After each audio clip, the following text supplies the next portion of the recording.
Praise the lord.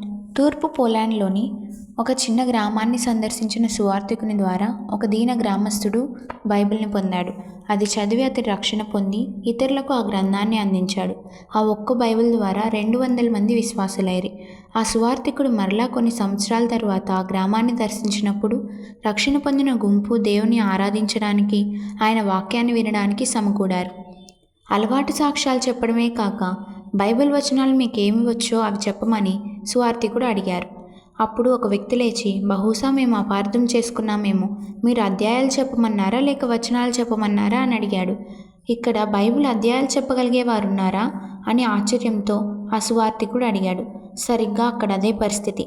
ఆ గ్రామస్తులందరూ అధ్యాయాలే కాదు, బైబిల్లోని మొత్తం పుస్తకాలే కంఠస్థం చేశారు.